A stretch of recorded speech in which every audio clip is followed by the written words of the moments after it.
नमस्ते, मैं निखिल नमस्ते। हमारे यहाँ स्टूडियो में आज जो उपस्थित है वो अखिल भारतीय वनवासी कल्याण आश्रम के राष्ट्रीय अध्यक्ष माननीय श्री रामचंद्र जी खराड़ी। इन्होंने एडिशनल कलेक्टर का इस्तीफ़ा देकर अपने इस कार्य की शुरुआत की। जगदेव राव जी के बाद यह तीसरे अध्यक्ष हैं। उनके साथ आज हम बातचीत करने वाले हैं। वनवासी क्षेत्र में काम कैसे चलता है और कैसे होने वाला है, यह सब बातें उनसे आज हम चर्चा करने वाले हैं। तो रामचंद्र जी नमस्ते। नमस्ते। मैंने सुना है कि आपने एडिशनल कलेक्टर का इस्तीफा दे दिया और इस कार्य की शुरुआत की। देश भर में हज़ारों संस्थाएं हैं जो वनवासी क्षेत्र में उनके लिए काम कर रही है। तो वनवासी कल्याण आश्रम में ऐसा क्या है जिसकी वजह से आपने इस कार्य की शुरुआत की और अब तक का जो कार्य है वो कैसे चल रहा है आपका?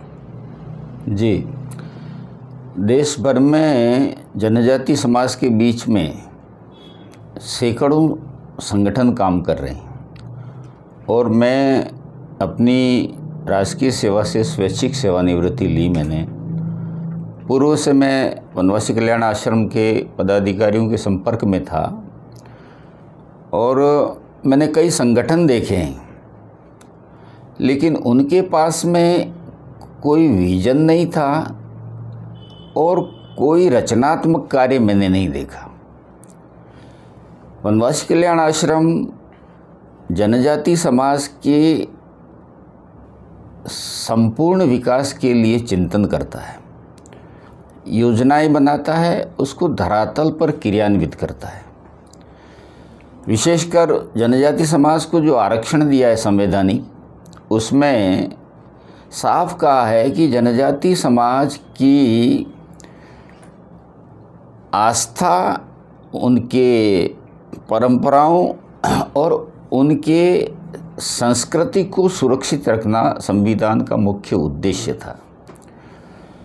और वनवासी कल्याण आश्रम ने भी उन्हीं सिद्धांतों पर कि किस तरह से जनजाति समाज की मूल संस्कृति, उनके पूर्वजों की संस्कृति को कुछ संगठन विकृत करके उनका धर्मांतरण कर रहे हैं और उनको गलत कार्यों में उकसा करके और अपने मूल लक्ष्य से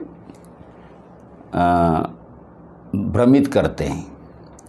कल्याण आश्रम के पास में कोई ऐसी चीज़ नहीं है जिसको समाज देख नहीं सकता। कोई भी समाज उसका मौके पे आके परीक्षण कर सकता है। कल्याण आश्रम जनजाति समाज की मूल संस्कृति, आस्थाओं को संरक्षण करने के क्या तरीके हैं, उनकी संस्कृति क्या है, और उन सब का हम डॉक्यूमेंटेशन करते हैं। डॉक्यूमेंटेशन करके हम समाज के सामने ये लाते हैं कि इनकी मूल आस्थाएं, इनका देवलोक क्या था, इनके एक खून के रिश्ते किस तरह से होते थे और इस समाज में कौन कौन से इनके मूलतः संस्कार थे, जन्म से लेकर मृत्यु तक क्या संस्कार थे, उनके लोकगीत क्या थे, उनके वाद्य यंत्र क्या थे और उनके पूर्वजों द्वारा किस किस तरह से किन किन देवी देवताओं की पूजा की जाती थी। उन सारे तथ्यों की खोज करके उसका डॉक्यूमेंटेशन किया जाता है और समाज के सामने रखा जाता है। और जनजाति समाज आप जानते हो दुर्गम क्षेत्र में रहता है और कई कारण रहे कि उसको शेष समाज से अलग रहना पड़ा है। तो उनकी आज के इस वैश्विक प्रगति के युग में वो अलग थलग पड़ गए। भारत सरकार ने उनके उत्थान के लिए उनको आरक्षण दिया है और उनके कई सारी सांस्कृतिक बिंदुओं के लिए संरक्षण भी दिया है। कल्याण आश्रम 1952 से लगाकर आज दिन तक उनकी संस्कृति और उनके पूर्वजों द्वारा इस देश की सुरक्षा और इस देश के आक्रांताओं के विरुद्ध जो शहादत दी है, उस शहादत को इतिहास के पन्नों पर लाने का पुरजोर प्रयास किया है। आज़ादी के अमृत महोत्सव में हम देश के 75 महापुरुष जिन्होंने आज़ादी के लिए शहादत दी, धर्म और संस्कृति के लिए शहादत दी और विदेशियों के अत्याचारों के खिलाफ भी आवाज़ उठाई और हंसते हंसते वो फांसी पे भी चढ़ गए, उन्होंने गोलियां भी खाई। तो ऐसे देशभक्त लोगों का, और आप सभी जानते हैं कि भारतीय संस्कृति अगर मूलतः कहीं संरक्षित है तो वो जनजाति समाज में ही है। भारतीय संस्कृति का, सनातन धर्म का जो मूल है वो आज भी जनजाति समाज उसको संरक्षित किए हुए है। उस सभी का डॉक्यूमेंटेशन करके हम ये कोशिश करते हैं कि इनका विकास कैसे हो, ये शिक्षित कैसे हों, ये स्वावलंबी कैसे हों, ये अपना विकास करें और अपने आसपास के पर्यावरण के अनुसार इनकी शिक्षा कैसे हो। क्योंकि इनको एकदम हम घर से निकाल देंगे तो वो किसी कृत्रिम वातावरण में वो रहने को तैयार नहीं। इसलिए उनकी शिक्षा की गतिविधियाँ, उनकी विकास की गतिविधियाँ पर्यावरण से बिल्कुल एक दूसरे से जुड़ी हुई हैं। तो उसी परिवेश में उनका शैक्षणिक वातावरण बनाना और उनको विकास की विभिन्न परियोजनाओं से जोड़ना,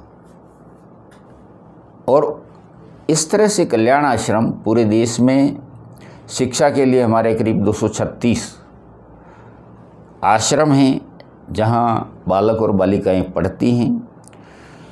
उनको सरकारी नौकरियों के लिए हम कई जगह कोचिंग की भी व्यवस्था कराते हैं सामाजिक संस्थाओं के सहयोग से। उनके बच्चे प्रतिभाशाली बने उसके लिए हम देश भर में कई जगह कोचिंग की भी व्यवस्था की है कि बच्चा 11वीं में जाएगा तो 12वीं को किस तरह से पास करे, और सामान्य वर्ग के बीच का जो गैप है उसको कैसे पूरा करे वो बच्चा। हमारा चिंतन ही है कल्याण आश्रम का कि एक जनजाति का बच्चा सामान्य वर्ग के बच्चे के बराबर कैसे आवे। उनको हम सामाजिकरण की प्रक्रिया शहरवासी और वनवासी को आपस में मिलाते हैं, और देश के प्रबुद्ध वर्ग भामाशाहों को हम वनवासी क्षेत्र में ले जाकर उनकी वास्तविक स्थिति का दर्शन कराते हैं। उससे देश भर का प्रबुद्ध वर्ग और उद्यमी सब लगातार जनजातियों की चिंता करने में, उनके विकास करने में विभिन्न योजनाएं और विभिन्न तरह से आर्थिक सहयोग दे रहे। और इस बात में किसी को प्रमाण की आवश्यकता नहीं है। हम उनको निखारने के लिए खेलकूद प्रतियोगिता के माध्यम से उनको सेना में भेजते हैं, उनको और विभाग में कहीं नौकरी के लिए प्रेरित करते हैं। इस तरह से वो सारे प्रयास जो उनके विकास के लिए, उनके स्वास्थ्य के लिए, क्योंकि आज जनजाति समाज कुपोषण का शिकार है, क्योंकि उनको इतना ज्ञान नहीं है। हालांकि उनके पास संपदा बहुत है, लेकिन उसका उपयोग कैसे करें वो उनके पास ज्ञान नहीं है। तो वैज्ञानिक प्रगति के साथ साथ हमारा एक अखिल भारतीय आरोग्य आयाम है, वो देश भर में उनके स्वास्थ्य की चिंता करता है, और सेवाभावी बड़े डॉक्टर्स, विशेषज्ञ डॉक्टर्स और दवाइयाँ सामाजिक सहयोग से हम उन तक पहुंचाते हैं।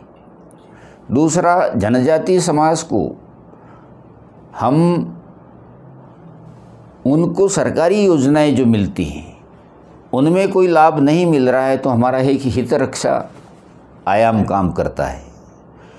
वो सरकार से और जनजाति के बीच में कहाँ क्या असुविधा हो रही है उसके लिए उसका उपाय ढूंढता है, और आवश्यकता पड़ने पर उनके लिए आंदोलन करने को भी तैयार होता है।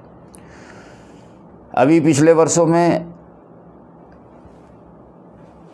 आज़ादी के 70 वर्षों बाद जनजातियों को एक अधिकार मिला है। जिस जंगल के वो मालिक थे उनको अपने ही घर में अतिक्रमी घोषित कर दिया था, तो भारत सरकार ने वन अधिनियम पास किया जिसमें जहां वो बैठे हैं उनको वनाधिकार दिया। और दूसरा, कल्याण आश्रम के प्रयास से हमने एक ऐसा कार्य भारत सरकार से कराया है कि संपूर्ण वन पे जनजाति समाज को एक सामुदायिक अधिकार का पट्टा दिया जाए, उस वनोपज का वो उपयोग करें और जो वनोपज है वो तो उसका उपयोग करें और इमारती लकड़ियों के लिए वो अगर वो सूख जाती है तो काम में लें और जितना भी जंगल है उसको सुरक्षित रखने का जिम्मा जनजाति समाज संपूर्ण रूप से लेता है। तो आने वाले समय में उस भूमि पर कभी अतिक्रमण नहीं होगा, क्योंकि एक सरकारी कर्मचारी अतिक्रमण को नहीं रोक सकता है, लेकिन वहाँ का 1000 समाज का व्यक्ति ये देखेगा कि जंगल हमारा है तो वो कभी भी अतिक्रमण नहीं होने देगा, हरे जंगलों को काटने भी नहीं देगा। ये उनका एक जन्मजात उनका रिश्ता है जंगल और जनजाति समाज का। इसलिए कल्याण आश्रम है वो जनजाति समाज के सर्वांगीण विकास के लिए हर क्षेत्र में सहयोग करने के लिए पूरे देश में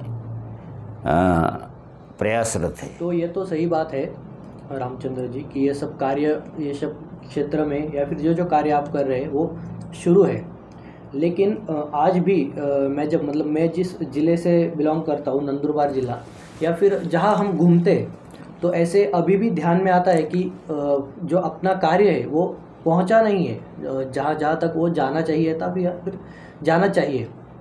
तो आपको क्या लगता है कि अपना जो कार्य है वो कहाँ तक पहुँचा है, मतलब और कितना कुछ करना उसमें ज़रूरी है, या फिर और क्या कर सकते हैं, या फिर वनवासी कल्याण आश्रम ने कितना यश उन्होंने पाया है अब तक इस कार्य में? हाँ, वनवासी कल्याण आश्रम एक सेवाभावी संस्था है। यश प्राप्त करना हमारा लक्ष्य नहीं है, हम केवल सेवा करते हैं। और आप जानते हैं कि भारत में जनजाति समाज की जो संरचना है बड़ी जटिल है। 700 से अधिक जनजातियाँ हैं। हम अब तक करीब 450-500 तक पहुंच चुके हैं। प्रत्यक्ष रूप से हमारे कार्य का निरंतर विस्तार हो रहा है और हम योजनाबद्ध तरीके से, ऐसा नहीं है कि थोड़ा काम इसमें कर दिया थोड़ा काम में, संपूर्ण समाज को उनके विकास के लिए क्या आवश्यकताएं हैं उन सब की जागृति करते हैं। और जागृति करने के बाद जब वो समाज सहमति देता है कि आप ये कार्य करिए, तब हम उस कार्य का विस्तार करते हैं। उस तरीके से हम निरंतर, अभी भी कई क्षेत्र ऐसे हैं जहां हम नहीं पहुंच पाए, क्योंकि किसी भी कार्य के विस्तार के लिए संसाधनों की भी आवश्यकता होती है और मानव संसाधन की भी आवश्यकता होती है। और मानव संसाधन में वो व्यक्ति जो अपने अल्प आय पे भी या किसी मानदेय पे भी और या खुद कष्ट देखकर समाज की सेवा करना चाहता है। आज का युग है, अर्थ युग है। उस युग के अंदर कार्यकर्ता को त्याग करने के लिए उसका प्रशिक्षण करना पड़ता है, उसकी मानसिक स्थिति तैयार करनी पड़ती है। ऐसा कल्याण आश्रम निरंतर मानव संसाधन को प्रशिक्षित कर रहा है विभिन्न क्षेत्रों में, और हम बहुत ही जल्दी संपूर्ण जनजाति क्षेत्रों तक पहुंचेंगे, ऐसा हमारा विश्वास है। तो अभी तक जो हुआ है और जो हो रहा है ये तो आपने बता दिया कि कल्याण आश्रम क्या कर रहा है, लेकिन कल्याण आश्रम आगे और क्या करने वाला है, मतलब आगे की जो क्या बोल सकते हैं, रणनीति जो बोल सकते हैं वो क्या है कल्याण आश्रम की? सबसे बड़ी रणनीति तो हमारी ये है कि जनजाति समाज की मूल आस्था और उसकी संस्कृति को पुनः समाज को ये बताना है कि ये आपकी संस्कृति है, वो बहुत समृद्ध और महान संस्कृति है। वो जो आस्था का केंद्र है वो समाज को एकता के सूत्र में बांधता है। दूसरा, हमारा सबसे बड़ा जो महत्वपूर्ण लक्ष्य है वो ये है कि हम धर्मांतरण को शून्य स्थिति में लाना चाहते हैं। तीसरा, राष्ट्रीय तत्व जो इस समाज को भ्रमित करके जनजाति समाज को अपराधी बनाते हैं, हमें उनको समझा के ऐसे अपराधी संगठनों से बचाना है और उनको ये बताना है कि आप लोगों का विकास के लिए कौन सी बात सही है, सरकार का, संविधान का कौन सा कानून आपको अनुमति देता है और कौन सा कानून जो भ्रमित करके आपको बताया जाता है वो गलत है। सबसे बड़ी बात यही है कि हम जनजाति समाज को ये कहना चाहते हैं कि आप इस देश के नागरिक हैं और इस देश के सभी नागरिक समान हैं, तो आपका भी विकास सामान्य वर्ग के बराबर होना चाहिए और उसके लिए आपको संविधान और कानून के तहत रहना है। उनकी सामाजिक संस्थाओं को मजबूत करना भी हमारा काम। तो रामचंद्र जी, आपकी क्या मतलब ये जो कार्य आपने शुरू किया, मतलब हर एक मतलब ये एक व्यक्तिगत प्रश्न है कि किसी न किसी को प्रेरणा होती है कि हम क्यों शुरू करते हैं ये सब कार्य, तो आपके लिए वो प्रेरणा क्या थी? मेरे लिए प्रेरणा यही थी कि कल्याण आश्रम एक रचनात्मक कार्य करता है और समाज का विश्वास लेता है। वो जनजाति समाज की स्वीकृति के बिना कोई वो कदम नहीं उठाता है। ये हमारी सबसे बड़ी विशेषता है और उसकी वजह से जो भी कार्य हमने किए हैं समाज ने स्वीकार किए हैं और उसी तरीके से हम उनके जो अगले सोपान हैं विकास के, उनकी तरफ उनकी इच्छा को मद्देनज़र रखते हुए उनकी स्वीकृति लेकर हम आगे बढ़ते हैं। तो दोस्तों, आपने देखा कि वनवासी कल्याण आश्रम जो है वो कैसे सेवाभावी कार्य करता है, उसके कार्यकर्ता कैसे होते हैं और फिर जो कुछ लोग हैं जो इसमें कार्य करते हैं वो कैसे प्रेरणा लेते हैं और इस कार्य में आगे बढ़ते हैं। आखिर हम कहते हैं कि नगरवासी हो या ग्रामवासी, हम सब तो है भारतवासी। तो आप भी इस कार्य से जुड़े और वनवासी कल्याण आश्रम के इस कार्य में आप अच्छा योगदान दें या फिर जितना हो सके योगदान दें। जो जनजाति लोग हैं वो हमारे बंधु ही है, वो कोई अलग नहीं है, ये उनको भी पता है और हमको भी पता है, सिर्फ वो हमें एक्चुअल में उतारना है अपने जीवन में। तो इसी के साथ मैं वीडियो ख़त्म करता हूँ। रामचंद्र जी ने अपना वक्त दिया, इसके लिए मैं उनका आभार प्रकट करता हूँ। मैं भी आपको धन्यवाद देता हूँ कि समाज को कल्याण आश्रम की सही स्थिति समाज के सामने आपने प्रस्तुत करने का जो एक अभिनव प्रयास किया है। मैं उम्मीद करता हूँ कि आप हमारे प्रामाणिक कार्यों के लिए हमेशा साथ देंगे। धन्यवाद।